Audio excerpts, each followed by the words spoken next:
হুজুর গৌসুল আজম আব্দুল কাদের জিলানী ওলি। পৃথিবীর মধ্যে ওলি যত আউলিয়ায়ে কেরাম আসছে, ইনি অনেক দিক থেকে অন্যান্যদের চেয়ে অনেক ভিন্ন। ইনি আমার মনে হয় একমাত্র ওলি যার নানাও ওলি, নানিও ওলি, যার মা ওলি, খালো ওলি, যার মাও বলি, ছোটখাটো আল্লাহর বলি না। উনি ওনার নানা হযরতে আব্দুল্লাহ সাউমাঈ রাদিয়াল্লাহু আনহু, উলামায়ে কেরাম লিখছেন উনি তখনকার যুগের বিখ্যাত ওলিদের মধ্যে অন্যতম ছিলেন। নানা কোন নানা যেমন বলি, ওনার নানিও বিখ্যাত বলি ছিলেন, ওনার নানিও বিখ্যাত বলি ছিলেন। এবং মা তো এত উঁচু পর্যায়ের ছিলেন, হযরতে পিতার ভাষায় উনি ঘর থেকে বের হয়ে কখনো বাইরে যান নাই, পরপুরুষ দেখেন নাই কোনো। বুঝতে পেরেছেন? ইবাদত, রিয়াজাত, ঘরের কাজ, এগুলা বাদে অন্য কোনো কাজ করেন না। আমি মাঝে মধ্যে চিন্তা করি যে এটা কেন হলো। পরে আমি পাইলাম আসলে গৌসুল আজমের আগমনের পরিবেশ তৈরির জন্য যেন তেন পরিবেশ হলে হবে না। মা উম্মুল খের ফাতেমা তৈরি হচ্ছে, বাবা তখনকার যুগের বিশ্ববিখ্যাত বলি হযরত আবু সালেহ। এবং বলি শুধু আমরা তো স্বাভাবিকভাবে কেরামত বেশি হলে বলি বড় মনে করি। একটা জিনিস আজকে আপনারা এটা যদি শিখেন, এটা অনেক বড় জিনিস। ওলিদের জন্য কেরামত, আপনারা যেটাকে কেরামত বলেন মানে বাংলা ভাষায়, এমনিতে তো কারামা, কিন্তু আমরা বাংলা ভাষায় যেহেতু কেরামত বলি, সাধারণের ভাষা ওলিদের কেরামত হচ্ছে, আপনারা ইন্ডাস্ট্রির মধ্যে, ফ্যাক্টরির মধ্যে জুট ব্যবসা করেন না? মেইন তো আসলে ফ্যাক্টরির মধ্যে জুট ব্যবসা না, এটা বের হয় এক্সট্রা বিজনেস। ওলিদের আসল চিন্তা থাকে ইস্তেকামতের উপর। কিসের উপর? ইস্তেকামতের উপর। ইস্তেকামত মানে যেই অবস্থায় আল্লাহ রেখেছেন সেই অবস্থা থেকে যেন দুনিয়ার বাতাস তাদেরকে ফেলতে না পারে। তারা অনেক টেনশনে থাকে এটার উপর, পরে আল্লাহ তাদেরকে তৌফিক দান করেন, আল্লাহ তাদেরকে হেফাজতের চাদরে নিয়ে নেন, আল্লাহ তাদেরকে ডিভাইন প্রোটেকশন দান করেন। এটাকে আমরা বলি মাহফুজ হয়ে যাওয়া। কি হয়ে যাওয়া? মাহফুজ হয়ে, নিরাপদ হয়ে যাওয়া। কিন্তু তারা এটাকে অবিচল ভাবে ধরে রাখতে চান এই অবস্থাকে। আমাদের মধ্যে কিন্তু আমাদের অবস্থা কিন্তু জোনাকি পোকার মতো, জলে নিভে যায়, জলে নিভে যায়। বুঝতে পেরেছেন? এই যে আপনারা এখন আমার কথাগুলো শুনছেন, আপনাদের ভালো লাগছে, হয়তো আল্লাহর মহব্বত আসতেছে, রসুলে পাকের ইশক আসতেছে, নামাজ দোয়া পড়তে মন চাইছে, ইমানের হালতের মধ্যে একটা পরিবর্তন আসে না, আসলে এটা আমার কারণে আসতেছে না, কিন্তু আসার কথা, এটা হাল। কিন্তু এটা আমরা ধরে রাখতে পারি না। কেন? কারণ ধরে রাখার জন্য সেই শক্তি দরকার, সেই শক্তি আমাদের মধ্যে নাই। আমাদের মধ্যে দুনিয়ার বাতাস, নফসের বাতাস, শয়তানের বাতাস। আমাদেরটা হচ্ছে ধরেন মোমবাতি জ্বালাইছেন না, জ্বালানোর পরে যখন ফ্যান ছেড়ে দেন কি হয়? নিবু নিবু নিবু নিবু, আবার কতক্ষণ পরে নিভে যায়। আমাদের হচ্ছে দুনিয়ার বাতাস চলে, তো নফসের বাতাস চলে, শয়তানের বাতাস চলে, তখন এই প্রদীপটা নিভে যায়। আমাদেরটা ধরে থাকি না।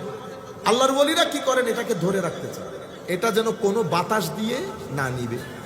যেই জায়গা দিয়ে বাতাস ঢুকে, কোন জায়গা দিয়ে ঢুকে? চোখ দিয়ে, নাক দিয়ে, মুখ দিয়ে, কান দিয়ে, হাত দিয়ে। বুঝতে পেরেছেন? নফস দিয়ে, এগুলা দিয়ে দুনিয়ার বাতাসগুলা ভিতরে ঢুকে। আপনি বুঝতে পেরেছেন চোখ দিয়ে বাতাস কেমনে ঢুকে? বুঝতে পেরেছেন? আপনি যখন চোখ দিয়ে নাটক দেখলেন, সিনেমা দেখলেন, ফেসবুক দেখলেন, আরো অনেক কিছু যার মতো করে আপনারা বুঝে নেন, তাইলে দুনিয়াটা ঢুকছে আপনার চোখ দিয়ে, ওইটা নিভে যায়। ইনারা কি করেন? ইনারা মনিটর করা শুরু করেন, ইনারা এটাকে গ্যাপগুলা পূরণ করা শুরু করেন। গ্যাপগুলা কি দিয়ে পূরণ করেন? না খেয়ে রোজা রাখেন, কম খান, কথা কম বলেন, ইবাদত, রাতে উঠে নামাজ পড়া, আল্লাহর দরবারে মানুষকে দান করা, সদকা করা, মানুষের খেদমত করা, এগুলা সব কিছু দিয়ে ওনারা একটা ঢালাই জিনিস বানান। এগুলা ঢালাই করে দেন। ঢালাই করে দিলে এটা কি হয়ে যায়? অবিচলতা, এটা নিবে না। এখন ওনারা চেষ্টা করেন এটাকে বাড়ানোর জন্য। বাড়াইতে কারোটা মোমের, কারোটা মেন্টল, কারোটা মার্কারি লাইট হয়ে যায়, কারোটা চন্দ্রের মতো হয়ে যায়। লাইট বাড়তে থাকে। তো আল্লাহর ওলিরা কারামত দেখাতে চান না। কারামত তো দেখান আপনাদের জন্য, যাতে আপনাদেরকে কি করে পারে? কনভিন্স করতে পারে। কিন্তু ওলিদের জন্য কারামত ওলিরা সেভাবে গোপন করেন যেভাবে আমাদের মা বোনরা তাদের প্রাইভেট জিনিসপত্র গোপন করে। আপনারা বুঝতে পেরেছেন? কিন্তু আমাদের কাছে কারামাতটা আমরা বলিও আমাদের কাছে অনেক বড়। হ্যাঁ, কারামাতের মাধ্যমে মানুষকে কনভিন্স করা যায়, কিন্তু আউলিয়ায়ে কেরামের দৃষ্টিতে আল ইস্তেকামাতু ফাওকাল কারামা, ইস্তেকামত হচ্ছে কারামতের অনেক উপরের জিনিস। আপনারা বুঝতে পেরেছেন? তো আমি আবু সালেহ রহমতুল্লাহি আলাইহি কি পরিমাণ আমি এই দৃষ্টান্ত আল্লাহর ওলিদের জীবনে আর খুঁজে পাই না। এটা হুজুর গৌসুল আজমের আব্বাজানের শান। সবসময় রোজা রাখতেন। তো একদিন ইফতারের জন্য কিছু তো নাই, তো উনি হুজুর গৌসুল আজম যেই শহর থেকে উঠে এসেছে, হায় হায়, শহর যেমন সুন্দর মনও তেমন সুন্দর, গিলান শহরে। আসলে কিন্তু হুজুর গৌসুল আজমের নাম আব্দুল কাদের আল গিলানি। ইরানের মধ্যে একটা শহর জিলানও আছে, কিন্তু উনি আসলে জিলানের না, উনি গিলানের। বেশিরভাগ আইমাই কেরামের কথা গিলান, কিন্তু আমাদের এখানে জিলান প্রসিদ্ধ হয়ে যাওয়ার কারণে আমরাও কি বলি, জিলান বলি। আমি এই কথাটা পরিষ্কার করে দিচ্ছি নির্দিষ্ট একটা কারণে। আমাদের এখানে এখন গোতাগুতির স্বভাব বেশি। কালকে উঠে একজনে বলবে কি, এ জানেনও না গিলান না জিলান। ও ভাই জানি, গিলানিও জানি, জিলানিও জানি, কিন্তু মানুষ যেটা বলতে অভ্যস্ত আমরা সেটাই বলি। সম্মানিত উপস্থিতি, গিলান অনেক সুন্দর। গিলান হচ্ছে পাহাড়, নদী, লেক এবং গার্ডেন, বড় বড় ফলের গার্ডেন, অসম্ভব সুন্দর জায়গা। তো হুজুর গৌসুল আজমের আব্বাজান ওখানকার একটা নদীর পাশ দিয়ে হাঁটতেছিল, তো একটা আপেল, আপনারা জানেন ওই কারাম, আপনি ওই আপেল খেলেন, ওটা দিয়ে ইফতার করেছেন, কিন্তু ওই মাথার মধ্যে আসলে আমি এটা কেন করলাম। এটা হচ্ছে তাকওয়া, মানুষকে এই পর্যায়ের সিরিয়াস করে ফেলে। কেন খাইলাম। এই যাইতে বাগানের মালিক ওই আব্দুল্লাহ সোমাইর ঘর পর্যন্ত পৌঁছেছে। উনি কোন পর্যায়ের তাকওয়া পরহেজগার মুখলেস ছিলেন, এই একটা এক্সাম্পল দিয়ে আপনি বুঝতে পারেন। আব্দুল্লাহ সোমাইকে বলেছেন, আপনি আমাকে ক্ষমা করে দেন। আব্দুল্লাহ সোমাইও চিন্তা করলেন, পাইছি, কোনো ক্ষমা তো করা যাবে না। কেন? তো 8 বছর এখানে থাকতে হবে। কোন বর্ণনার মধ্যে 1 মাসও এসেছে, কিন্তু আমাদের দৃষ্টিতে, আমরা যাদের কাছে পড়েছি তাদের দৃষ্টিতে 1 মাসটা হয় না, সৌবতের জন্য 1 মাস যথেষ্ট না। 8 বছর সৌবতে রেখেছেন, কাজ করার নাই। আসলে তো উনি সৌবতে রাখতে চাচ্ছেন, কারণ মেয়েকে বিয়ে দেবে, তো গৌসুল আজম আসতে হবে না। 8 বছর নিজের সৌবতে রেখে ঘষা মাজা করতে করতে আবু সালেহ জঙ্গিতে পরিণত করেছেন। তারপরে যেদিন চলে যাবেন, 8 বছর তো পূর্ণ হয়েছে, এবার কি আমি যেতে পারি? না, এবার যেতে পারো না, কাজ আরেকটা রয়ে গেছে, মেয়ে বিয়ে করতে হবে। বাকিটা আপনারা জানেন, সবসময় শোনেন, আমি ওখানে না যাই। বিয়ে যার সাথে হয়েছে, সুন্দরের দিক থেকে, আখলাকের দিক থেকে, জাহের বাতেনের দিক থেকে তখনকার যুগের মহিলাদের মধ্যে বেমেসাল ছিলেন। কারণ হুজুর গৌসুল আজমের নানিও যেহেতু আল্লাহর ওলিয়া ছিলেন, মা, নানি, বাবা, সুহবত দেখেন নাই। ও ভাই, 4 টাকার একটা প্যারেক, এই 5 পয়সার একটা চুম্বকের সাথে থাকতে থাকতে 3 দিন পরে চুম্বকে পরিণত হয়। হুজুর গৌসুল আজমের আম্মা জানের অবস্থা কি হবে? এরপরে এই ঘর থেকে হুজুর গৌসুল আজম আব্দুল কাদের জিলানীর জন্ম। এবং মানুষ ভালো হওয়ার জন্য 2টা জিনিস চায়, একটা হচ্ছে বংশধারা, রক্ত, আর একটা হচ্ছে ঘরের পরিবেশ। হুজুর গৌসুল আজমের রক্ত 2 দিক থেকে, হাসানি এবং হুসাইনি, নজিবুত তারাফাইন, আলে বাইতে রাসূল। রক্তের মধ্যে বেলায়েত প্রবাহিত। শুধুমাত্র শরীরে বলি না, রক্তে মাংসে আল্লাহর ওলি। আপনারা বুঝতে পেরেছেন? রক্তের পবিত্রতা। অতঃপর যেই ঘরের মধ্যে এসেছে, সেই ঘরের মাহৌল, নানি, মা, বাবা, ঘরের অবস্থা, রাত, আমাদের রাত এক ধরনের, ওই ঘরগুলার রাত তো আরেক ধরনের ছিল। তো হুজুর গৌসুল আজম আল্লাহর ওলি 2 ধরনের হয়। এক ধরনের কে বলে সুফি, এক ধরনের কে বলে মুতাসাব্বিফ। সুফি মানি যাকে আল্লাহ বেলায়েতের খামির দিয়ে বানিয়ে ওলি হিসেবে পাঠিয়েছে। আপনি আবার সেট করে উঠবেন, এটাও হয় আমার ভাই। আপনার ভাই একটা মেডিকেলে পড়ে না? পড়ে তো। আমি জিজ্ঞেস করলাম, আপনি জান না? হুজুর, ওর ব্রেন বেশি ভালো। ও মা এক, বাবা এক, পরিবেশ এক। আপনার মা বাবা তো আর গরুর গোশত 2 ধরনের খাওয়ায় না, 1 ধরনেরই তো খাওয়াইছে। খাদ্য এক, পরিবেশ এক, মা বাবা এক, কিন্তু আপনি বলছেন ওর মেরিট অনেক ভালো। কেন? হুজুর, আমি সারাদিন পড়ি, মুখস্থ করি না। ও তো পড়েও না, শুধু যাওয়ার সময় দেখে যায়। তো এটা আমি কি এটা গড গিফটেড। তো এটা যেমন গড গিফটেড, এটাও তেমন গড গিফটেড। এটা জেনেটিক, এটাও জেনেটিক। বুঝতে পেরেছেন? হ্যাঁ, কিছু ওলি এদেরকে বলে সুফি। এরা কষ্ট করতে হয় না, এদের খামির বানিয়ে আল্লাহ পাঠান, এরা এমনিতেই বলি।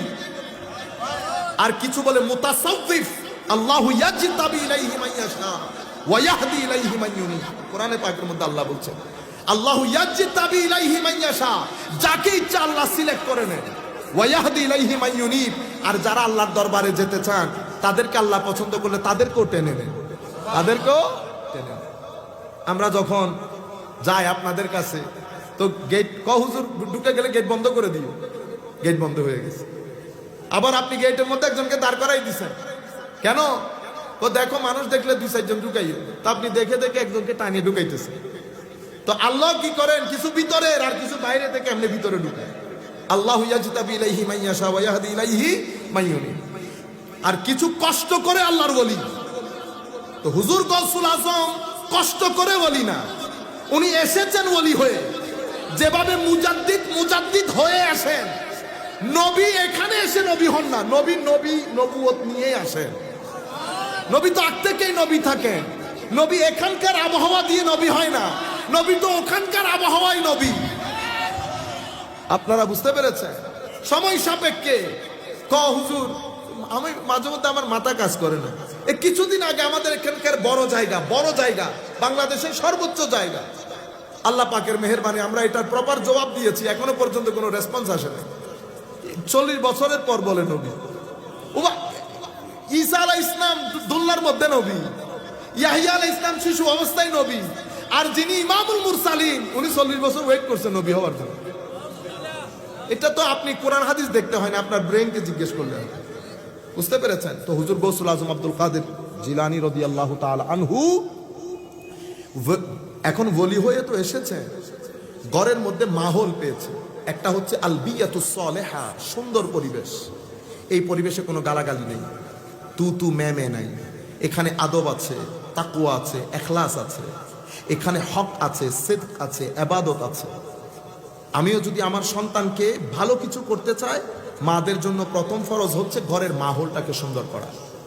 আপনি মাহৌলের মধ্যে যত সৌন্দর্য হবে, আপনি যেই কোনো ঘরের ড্রয়িং রুম দেখে বুঝতে পারবেন এই ঘরের মানসিকভাবে কতটুকু সুস্থ। এটা গরিব মিসকিনের জন্য না, আপনার ছোট্ট ঘর আর কি, ছোট্ট ঘর, আপনি এটাকে সুন্দর করে রাখবেন। আপনার ঘরের ভিতরে ঢুকলে আমি বুঝতে পারবো যে আপনি মানসিকভাবে কতটুকু সুস্থ। আল্লাহর ওলিদের ঘর, বুজুর্গানে দিনের ঘর, বড়দের ঘর এরকম হয়, এখানে কোনো গালিগালাজ হয় না। তো যখন একে তো রক্তের মধ্যে বেলায়ত, এবার মাহৌল থেকে বেলায়ত গ্রহণ, ঘরের মধ্যে সত্যবাদিতা, ন্যায়পরায়ণতা। হুজুর গৌসুল আজম যখন আস্তে আস্তে বেড়ে উঠলেন, তো ওখানে তো আর রাতের বেলায় তো আরো ওনারা জেগে উঠেন। রাত যে সারা রাত ঘুমায় মানুষ, এটা তো ওনারা জানেনও না। ওনারা তো জানেন না আপনারা তো 2টায় উঠে যেতে হবে। আপনি নামাজ পড়বেন, তাহাজ্জুদ পড়বেন, ফজর পড়বেন, অতপর তারপরে না 1-1.5 ঘন্টা ঘুমাবেন। আমাদের কালচারের সাথে ওনার কালচার তো মিল নাই, ওনাদের কালচারও মিল নাই। এরপরে হুজুর গৌসুল আজম, আমার বক্তব্য প্রায় শেষ, আর 2 মিনিট পরে শেষ করে দেব। হুজুর গৌসুল আজম আব্দুল কাদের জিলানী রাদিয়াল্লাহু তাআলা আস্তে আস্তে যখন বড় হচ্ছেন, আজীব বিষয় হচ্ছে কি জানেন, উনি যেদিক দিয়ে যান পিছন থেকে কে যেন বলে, এই তোমরা সরো, আব্দুল কাদের যাচ্ছে, আল্লাহর ওলি যাচ্ছে, রাস্তা দিয়ে দাও। আজীব, আস্তে আস্তে বাড়তেছে। 18 বছর বয়স, একদিন হঠাৎ করে গরু নিয়ে, ওনার নানার যেহেতু ফলের কাজ ছিল, গরু নিয়ে কিছু একটা করতে চাইছে। গরু পিছন দিক থেকে ফিরে বলে, আব্দুল কাদের তোমাকে তো এই জন্য বানানো হয় না, এই জন্য তোমাকে পাঠানো হয় না। এটা শোনার পরে ভাগ উনি মার কাছে আসছেন। আম্মা, মা তখন অনেক, হুজুর গৌসুল আজম এসছেন কিন্তু মা বাবার একেবারে অনেক বয়স্ক হওয়ার পরে। ওনার বাবার বয়স প্রায় 60 বছর যখন উনি জন্মগ্রহণ করেছেন। হুজুর গৌসুল আজম জন্মগ্রহণ করেছেন 470 হিজরিতে। 400, এগুলো মুখস্থ করবেন, জানবেন এগুলা, যাতে আপনি বুঝতে পারেন উনি আজকে আসেন নাই, কালকেও আসেন নাই। 470 হিজরিতে ইমাম গাজালি রহমতুল্লাহ আলাইহি 20 বছরের ছোট। ইমাম গাজালি 20 বছরের ছোট। হুজুর গৌসুল আজম আব্দুল কাদের জিলানী এসেছেন, বাবাদের বয়স তখন 60 বছর। তো উনি যখন 18 বছরের বয়স, ওনার মার বয়স হয়ে গেছে প্রায় 70 বছর। 70 বছর বয়সে মার কাছে এসে বলতেছেন, আম্মা আমি মাদ্রাসা নিজামিয়া বাগদাদ চলে যাব। কেন? আম্মা, আমি রাস্তা দিয়ে হাঁটলে কেউ একজন আমার পিছন থেকে বলে, এই সরে যাও, আল্লাহর ওলি যাচ্ছে। আল্লাহর প্রটোকল দেখেন ওলিদেরকে, আল্লাহ দেন ডিভাইন প্রটোকল, আর আপনি বলতেছেন যাওয়া লাগবে না। আচ্ছা, এরপরে আম্মা আজকে তো গরু বলতেছে, আমি নাকি আমাকে নাকি এই জন্য বানানো হয় নাই। এটা বলার পরে মাও বুঝেছেন, মাও তো দেখতেছেন ছেলে কি হতে যাচ্ছে। হুজুর গৌসুল আজম আব্দুল কাদের জিলানীকে মা বলতেছেন ঠিক আছে বাগদাদ চলে যাও। 600 প্রায় 49 কিলোমিটার এরকম বা একটু উপর নিচ হবে ক্রস করে উনি বাগদাদ পৌঁছালেন। 40 দেরহাম মা, আপনারা জানেন ওই যে সত্য কথা বলেছে, সত্যবাদিতা। এজন্য তরিকায়ে কাদেরিয়ার, কাদেরি তরিকতের রুকন কি জিনিস? রুকন। রুকন মানে হচ্ছে মূল তিনটা, একটা হচ্ছে সিদক, একটা হক, একটা আদল। যারাই তরিকায়ে কাদেরিয়া ওরা এই জিনিসগুলো জানতে হবে। একটা হচ্ছে সিদিক, সিদক মানে ভিতরে বাইরে সত্যবাদী হওয়া, ভিতরে বাইরে। শুধু আমি মুখে সত্যবাদী না, মুখে সত্যবাদী, কর্মে সত্যবাদী, চোখে সত্যবাদী, কানে সত্যবাদী, সর্বান্তকরণে যখন সত্যবাদী হয় তখন বলা হয় এটার উপর আমার নবী যে সাদেকুল আমিন ছিলেন, এটা আমার নবীর সাদেকুল আমিনের প্রপার গাইড এবং ফুয়ুজাতে দন্য হয়েছে। বুঝতে পেরেছেন? এই নজির আপনি কোন তরিকতের মধ্যে দেখবেন না। এটা তরিকায়ে কাদেরিয়ার মধ্যে হুজুর গৌসুল আজম, এটা হচ্ছে তরিকায়ে কাদেরিয়ার বিশেষত্ব। হক, হক মানে আপনার সামগ্রিক জীবনে শুধু মাওলাই করিম বাদে বাকি সব আলো নিভে যাওয়া। আমি দুনিয়াতে থাকবো, হক শুধু আল্লাহ। বুঝতে পেরেছেন? আদল, আদল মানে আপনার জীবনে ব্যালেন্স থাকা, নিজের সাথে, মানুষের সাথে, আল্লাহর সাথে। নিজের সাথে ব্যালেন্স, এমন কোনো কাজ করব না যেটার মাধ্যমে আমার জীবনে অশান্তি আসে। এমন কোনো কাজ মানুষের সাথে করব না যেটা মানুষের উপর জুলুম হবে। যা নিজের জন্য পছন্দ করব, মানুষের জন্য পছন্দ করব। আদল, আল্লাহর সাথে, আল্লাহ আল্লাহ রসুলও পছন্দ করে এমন কোনো কাজ করব না। এখন আদালত, বুঝতে পেরেছেন? এই তিনটা জিনিসের উপর যে আমল করবে সেটা এমন আল্লাহর বলি হয়ে যাবে, ঠিক না? হুজুর গৌসুল আজম এই তরিকতে কাদেরিয়ার এই তিনটা ভিত্তিপ্রস্তর স্থাপন করেছেন। এরপরে যেহেতু 18 আল্লাহর বলি, তো চোখের মধ্যে শান, ব্যক্তিত্বের মধ্যে শান, সৌন্দর্য কিরকম ছিলেন সেটা আল্লাহ আল্লাহ রসুল ভালো জানেন। আলে বাইতে রসুলের চেহারার গ্লু থাকে, সেই গ্লু যারা উলামায়ে হক, যারা উলামায়ে হক, হক্কানি উলামায়ে কেরাম, তাদের শাকল সুরতের মধ্যে সেই গ্লু থাকে। যত কালো হোক আর আপনি যত বড় আলেম হন, যদি আলে বাইতে রসুলের ব্যাপারে, আউলিয়ায়ে কেরামের ব্যাপারে, নবীর শানের ব্যাপারে যদি ভিতরে গন্ডগোল থাকে, যত বড় আলেমই হন চেহারার মধ্যে গুলু খুঁজে পাবেন না। আপনি আমাকে লাখ মানুষের মধ্যে যদি হাঁটাই দেন, আমি আপনাকে ধরে ধরে বলতে পারবো কে আমার, কে আমার না। এটা আপনি আমাকে বলতে হবে না, এটা আপনার চেহারা বলে দেবে। কেন? Face is the index of soul. আপনার ভিতরে যদি তাকওয়া থাকে, চেহারা সুরত দিয়ে তাকওয়া বের হবে। আপনার ভিতরে যদি হায়া থাকে, চেহারা সুরত দিয়ে হায়া বের হবে। আপনার ভিতরে লোভ থাকলে চেহারা সুরত কথাবার্তা দিয়ে লোভ বের হবে। সুতরাং এটা হলো ডেলিভারি সেন্টার। এটার সাথে আমার কোনো মারামারি নাই। গন্ডগোল ভিতরে, গন্ডগোল ভিতরে। আপনার ভিতরে লোভ আছে এটা বলতে হবে না, আপনি অশ্লীল এটা বলতে হবে না। এখানে যদি অশ্লীলতা থাকে, আপনার চোখ ঘোড়ার মতো দৌড়াবে, কন্ট্রোল করতে পারবেন। আপনার কান, আপনার মুখ ঘোড়ার মতো দৌড়াবে, কন্ট্রোল করতে পারবেন। বুঝতে পেরেছেন? তো হুজুর গৌসুল আজম যখন ডাকাত সর্দার আসলো, কে সত্যবাদী, এত সত্য কথা কে বলেছে? হুজুর গৌসুল আজম শুধু বলেছে আপনি। এই নজর, নজরের পরে ভিতরে তুফান সৃষ্টি হয়ে গেছে। এক নজরে, নজরে ওয়ালি মে ইয়ে তাসিরে দেখা। এই জন্য বলে এক জমানা সোহবতে বা আউলিয়া। এই জন্য হযরত খিদির আলাইহিস সালামের সন্ধানে যখন মুসা আলাইহিস সালাম যাচ্ছেন, আল্লাহ বলছেন মুসা কোথায় খিদির থাকে এটা বোঝার জন্য একটা মাছকে ফ্রাই করে সাথে নিয়ে যাই। মাছ যেই জায়গায় জিন্দা হয়ে চলে যাবে, বুঝবে সেই জায়গায় আমার খিদির থাকে। আল্লাহ মাছ জিন্দা হয়ে চলে যাওয়ার সাথে খিদিরের সম্পর্ক কি? তো খিদিররা যেই জায়গায় থাকে সেই জায়গার মুর্দা কলবগুলা জিন্দা হয়ে যায়, সেই জায়গার মুর্দা কলবগুলা জিন্দা হয়ে যায়। আপনারা বুঝতে পেরেছেন? এখন হুজুর গৌসুল আজম যখন দৃষ্টি দিয়েছে, তখন উনি তার উনার মধ্যে না। ইত্তাকু মিন ফিরাসাতিল মুমিন ফাইন্নাহু ইয়ানজুরু বিনুরিল্লাহি আযজা ওয়া জাল। মুমিনের দৃষ্টি থেকে বেঁচে থাকো, কারণ তারা যখন দৃষ্টি দেয় নূরে খুদাবন্দির মাধ্যমে দৃষ্টি দেয়। যার দিকে দৃষ্টি দিয়েছে সিনা বিদীর্ণ করে পিছন দিক থেকে নিয়ে গেছে। বুঝতে পেরেছে? হুজুর গৌসুল আজম বাগদাদ পৌঁছালো। মা প্রথম কি কাজ? মা যে 40 দিরহাম দিয়েছে সেটা প্রথমে মানুষকে দিয়ে দিয়েছে। এটা আমি বুঝি না, আউলিয়া ইকরামের মধ্যে এটা খাস একটা শান, সিমিলারিটি, কমনালিটি সমস্ত ওলির মধ্যে দেখলাম। পকেটে টাকা আসছে মানুষকে দিয়ে দেওয়া। এই জায়গায় আলেম আর ওলির মধ্যে পার্থক্য। আলেম রেখে দিতে চায়, আমি তো আর আলেম না, আমরা তো সাধারণ ছাত্র, আমরাও রেখে দিতে চাই। আর আল্লাহর ওলিরা দিয়ে দেওয়ার টেন্ডেন্সি যদি আপনি দেখতে চান, আপনি ওলিদের মধ্যে দেখতে হবে, আমার মধ্যে পাবেন না। আমার নবীর রাতের ইবাদতের অবস্থা যদি দেখতে চান, ওলির মধ্যে দেখতে হবে, আমার মধ্যে পাবেন না। বুঝতে পেরেছেন? আমার নবীর হায়া, ভদ্রতা, এটা যদি দেখতে চান আমার মধ্যে পাবেন না, এটা আল্লাহর ওলির মধ্যে পাবেন। হুজুর গৌসুল আজম আব্দুল কাদের জিলানী সমস্ত ওলিরা দেখলাম দিয়ে দেওয়া।